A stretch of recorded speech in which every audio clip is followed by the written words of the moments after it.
नमस्कार, मैं हूं श्रीकांत प्रत्युष और आप देख रहे हैं citypostlive.com। राजनीतिक गलियारे से बड़ी खबर है। आपको पता है कि लवली आनंद 1 जनवरी को ही बिहार प्रदेश कांग्रेस अध्यक्ष मदन मोहन झा से मिली थी और उसके बाद अटकलों का बाजार गर्म हो गया था। चर्चा चलने लगी थी कि क्या फिर से लवली आनंद की घर वापसी होगी। वही हो गया। आज प्रदेश कांग्रेस कमेटी के दफ्तर में यानी सदाकत आश्रम में लवली आनंद कांग्रेस में शामिल हो गई। बड़ा कार्यक्रम आयोजित किया गया। इस कार्यक्रम में सबसे खास बात यह है कि कांग्रेस के तमाम बड़े नेता मौजूद रहे, प्रदेश अध्यक्ष मौजूद रहे। इसके अलावा चुनाव अभियान समिति के प्रभारी अखिलेश प्रसाद सिंह मौजूद रहे, शक्ति सिंह गोहिल जो बिहार चुनाव के प्रभारी हैं वो भी मौजूद रहे। तो तमाम बड़े कांग्रेसियों की मौजूदगी में लवली आनंद अपने बेटे के साथ कांग्रेस में शामिल हो गई हैं। शक्ति सिंह गोहिल ने कहा कि कांग्रेस का बिहार कभी गढ़ हुआ करता था, लेकिन समय परिस्थितियों के हिसाब से राजनीति बदली, कांग्रेस कमज़ोर हो गई थी। लेकिन अब जिस तरह से 3 राज्यों में राहुल गांधी कांग्रेस की सरकार बनाने में कामयाब हुए हैं, यानी विधानसभा चुनाव में जिस तरह से उनको अप्रत्याशित सफलता मिली है, उसके बाद कांग्रेस की तरफ पुराने कांग्रेसियों का रुझान बढ़ा है और जो कांग्रेसी बीजेपी की तरफ चले गए थे, इधर उधर चले गए थे, अब फिर से वापस आने लगे हैं। तो कांग्रेस के जो समर्थक हैं वो तो वापस आएंगे ही, कांग्रेस को उम्मीद है। और कांग्रेस के जो पुराने दिग्गज नेता थे जो कांग्रेस से दूर हो गए थे कांग्रेस के कमज़ोर होने के बाद, वो भी वापस आने लगे हैं। तो लवली आनंद कांग्रेस पार्टी में शामिल हो गई हैं। अब क्या होगा आगे, ये सवाल आपके जहन में उठ रहा होगा। तो लवली आनंद शिवहर सीट से लोकसभा के प्रत्याशी के दावेदार हैं। उन्होंने दावा ठोक भी दिया है कि शिवहर सीट से वो चुनाव लड़ेंगी। वैसे भी शिवहर सीट पर उनके परिवार का दबदबा रहा है। आनंद मोहन एक जमाना था जब राजपूतों के सबसे बड़े नेता हुआ करते थे, बिहार के बहुत उभरते हुए नेता हुआ करते थे। लेकिन कृष्णैया हत्याकांड में, यानी डीएम कृष्णैया हत्याकांड में वो फंसे। उसके बाद उनका पॉलिटिकल करियर बर्बाद हो गया। वो अभी जेल में बंद हैं, चुनाव नहीं लड़ सकते।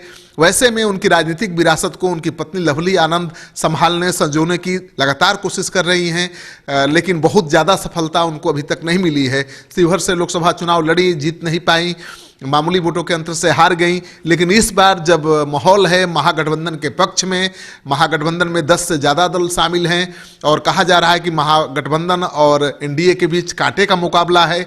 ऐसे में लवली आनंद अगर शिवहर से कांग्रेस के प्रत्याशी बनती हैं तो उनकी जीत की संभावना प्रबल है। लेकिन सवाल ये उठता है कि कांग्रेस एक सीट से कितने उम्मीदवारों को लड़ाएगी, क्योंकि चर्चा ये भी है कि शिवहर सीट के दावेदार रामा सिंह हैं जो एलजेपी के वैशाली से सांसद हैं। एलजेपी ने उनका टिकट काट दिया है, वो बेटिकट हो चुके हैं और लगातार दिल्ली में जमे हुए थे। और उनका दावा है कि आरजेडी से उनकी बातचीत हो गई है, वो आरजेडी के शिवहर से उम्मीदवार होंगे। तो सवाल ये उठता है कि शिवहर से कांग्रेस के उम्मीदवार लवली आनंद होंगी, आरजेडी के उम्मीदवार रामा सिंह होंगे, तो गठबंधन रहेगा भी या नहीं रहेगा। हालांकि शक्ति सिंह गोहिल ने सफाई दी और कहा कि कुछ लोग गलत स्टोरी प्लांट कर रहे हैं कि कांग्रेस महागठबंधन से अलग हो जाएगी, लेकिन ऐसा कुछ भी नहीं होगा। महागठबंधन मिलकर 40 सीट पर चुनाव लड़ेगा, 40 सीट जीतेगा। क्योंकि जिस तरह से कांग्रेस में बड़े बड़े नेताओं के शामिल होने का सिलसिला जारी है, बाहुबली नेताओं का शामिल होने का सिलसिला जारी है, माना जा रहा है कि महागठबंधन में सीटों के बंटवारे को लेकर पेच इस बात पर फंस गया है कि लालू यादव ने कह दिया है कि जिसके पास जीतने वाला उम्मीदवार होगा उसी को वो सीट मिलेगी। तो कांग्रेस सबसे पहले उम्मीदवार जुटा रही है और इसी कड़ी में अनंत सिंह कांग्रेस से जुड़े हुए हैं। लवली आनंद आज तो शामिल ही हो गई हैं। अनंत सिंह 27 तारीख को शामिल हो सकते हैं। तो लगातार कांग्रेस में नेताओं का आना जारी है और कांग्रेस का हौसला काफ़ी बुलंद है। लेकिन सबसे बड़ा सवाल जो मैंने कहा कि आपके जहन में उठ रहा होगा कि कांग्रेस हर सीट के लिए तगड़ा उम्मीदवार खोज रही है, तो क्या अलग चुनाव लड़ेगी?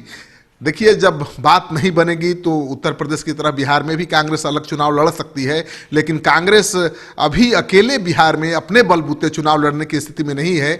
उत्तर प्रदेश में हो सकता है प्रियंका गांधी काफ़ी हद तक संभाल लें कांग्रेस को, लेकिन बिहार में कांग्रेस अकेले अपने बूते पर चुनाव लड़ के सफल हो जाएगी, ये कहना थोड़ा मुश्किल है। लेकिन देखिए, चुनाव में, राजनीति में कुछ भी हो सकता है, कोई नहीं जानता जनता का मूड कब बदल जाए। दिखता कुछ और है, होता कुछ और है। जो भी भविष्यवाणी हम करते हैं वो जनता उसको उस पर हंसती है, क्योंकि जनता के हाथ में फैसला होता है, भविष्यवाणी हम करते हैं। लेकिन ये जरूर है कि जिस तरह से कांग्रेस में दमदार प्रत्याशियों का आना जारी है, उससे कहानी दिलचस्प हो गई है। आपको ये खबर अच्छा लगे तो जरूर दोस्तों के साथ शेयर करिए। अगर आपने अब तक हमारा यूट्यूब चैनल सब्सक्राइब नहीं किया है तो जरूर कर लीजिए। आपका सहयोग समर्थन लगातार मिल रहा है, इसके लिए बहुत बहुत आभार। नमस्कार।